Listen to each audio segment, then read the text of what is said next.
Namaste students, I'm Dr. Aziz Ahmed Khan from the Department of Food and Biotechnology, Faculty of Agriculture and Nutrient Science, Jayoti Vidyapeeth University, Jaipur. Today, I'm going to discuss about the topic microbial pathogenesis. This is the first part of the topic microbial pathogenesis, in which I'm going to discuss about some general terms used in the pathogenesis. So, what is a pathogen? Pathogen is a microorganism that is able to cause disease. Okay, and pathogen is an organism which have the capacity to cause disease in living organisms like plants, animals, and insects. So these can cause disease. What is the pathogenicity? Pathogenicity is the ability of a pathogen to produce disease in the host organism. Okay, and microbes express their pathogenicity by means of their virulence.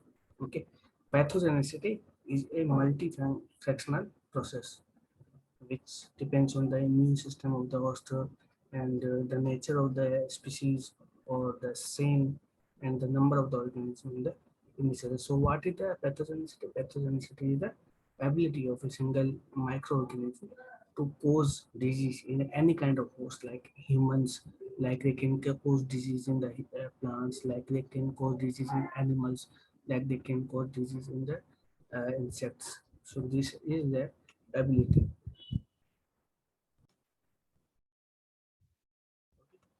Now, what is virulence?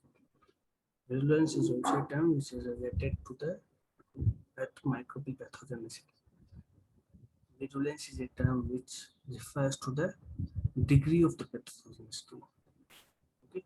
It indicates how the microorganism is pathogenic, how much the microorganism is pathogenic, and that determinants of the virulence of a pathogen are any of the genetic or biochemical or structural features that enables it to produce disease in a host.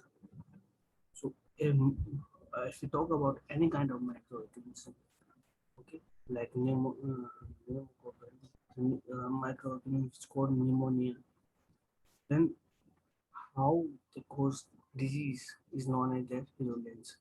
How they are pathogenic to a particular kind of human or particular kind of animal, that is their virulence. Their degree of the pathogenicity is known as the virulence. Okay, and now talk about some pathogens which are present in the environment. Okay, what are those pathogens? First is the opportunistic pathogens. Opportunistic pathogens. Pathogens, those take advantage of the certain situations. Okay, they are not pathogens. Okay, they are not actually pathogens, but they take the advantage of the certain situation, and they usually do not cause disease in a healthy host and one with a healthy immune system. They do not cause disease, but if they get an advantage that the individual human have a weaker immune system, then those pathogens will take this opportunity and they will react like a pathogen. Okay, when a compromised immune system is found by these microorganisms, then they will react as a pathogen. And those pathogens are known as the opportunistic pathogens. They are not really pathogen, but they take the opportunity to become pathogen when the immune system is weaker. Okay, what are the parasites? Parasites are an organism that grows, that feeds, and are sheltered on a different organism. They live on a different organism, okay, and they do not contribute to the survival of the host. Those organisms are known as the parasites. They are not helping the host. Okay, they are not helping the host for their survival, but they are taking their growth. They are feeding from the host. They are taking the shelter from the host. Those organisms are known as the parasites. Okay. Next is the obligate intracellular parasites. What are those organisms? Some organisms cannot reproduce outside their host cell, meaning that the parasite reproduction is entirely reliant on intracellular resources like viruses and bacteria, like chlamydia and rickettsia.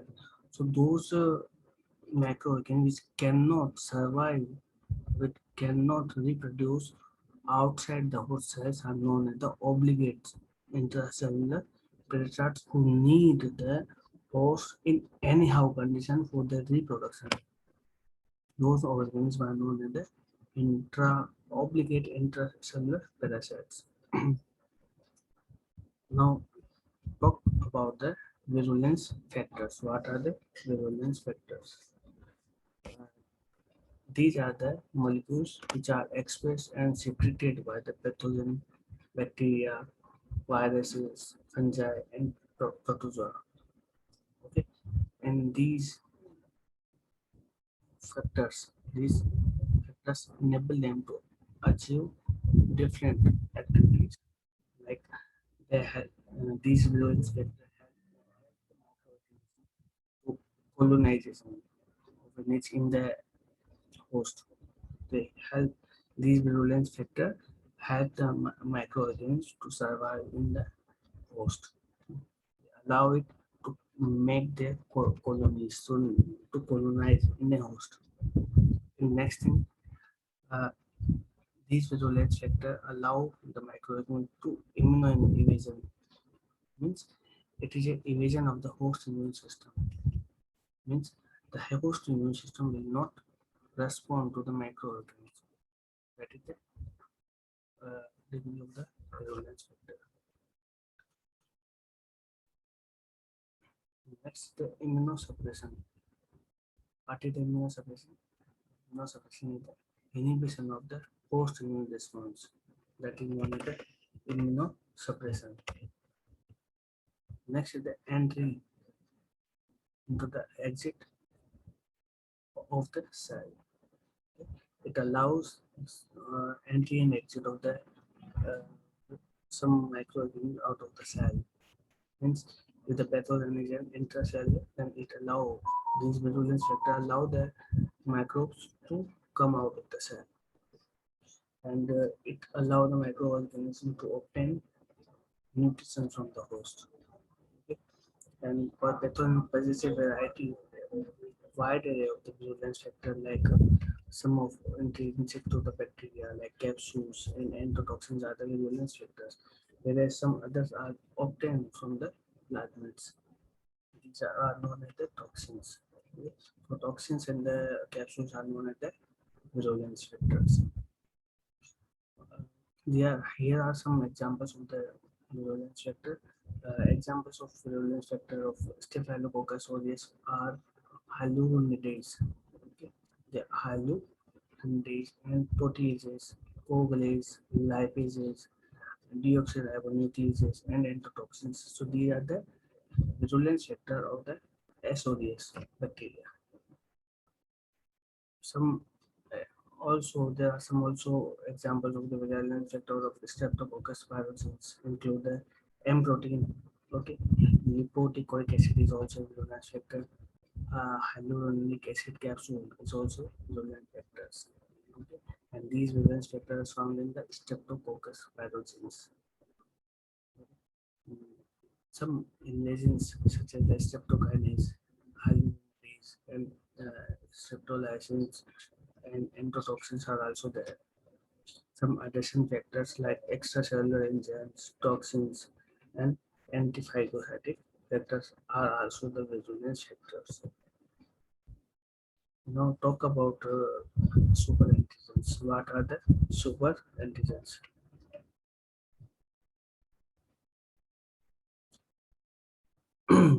super sorry super antigens are a class of antigens which cause non-specific activation of the T cells, resulting in the oligoclonal T cell activation and massive clone cytokine release. Okay, and they are produced by the pathogenic microbes, including the viruses, microplasma, and bacteria. As a defense mechanism, they are secreted against the immune system. Okay. These protect themselves from the immune system of the host. And compared to the normal antigen-induced T cell response, where 0.001 to 0.001% of the body T cells are activated. Superantigens are capable of the activation of 20% of the body's T cells. And anti-CD3 and anti-CD28 antibodies have also been shown to highly potent superantigens and can activate up to 100% of the T cells. So those are known as the superantigens, which can activate T cells. These bind to the T cell receptor and activate T cells. And they are autoimmune-like response. They produce autoimmune-like responses. And SOGs, in the SOGs, toxic shock syndrome toxin is known as the superantigen. That is the example of the superantigens. And in the asparagens, erythrogenic toxins, A or C, like a superantigens. Okay. So these are the terms which are described in lecture. And last thing is that colonization and infection. What is the colonization and what is the infections? Colonization occurs whenever any one of the species or populate an area. Means suppose that there is a microorganism in a single human. Okay. Now after entering into the human, the microorganism will start growing. It will start dividing. Okay, and after division, they will make their own colonies in different areas of the body, like in the lungs, like in the blood. So they will start making their colonies in different areas of the human parts, human body parts.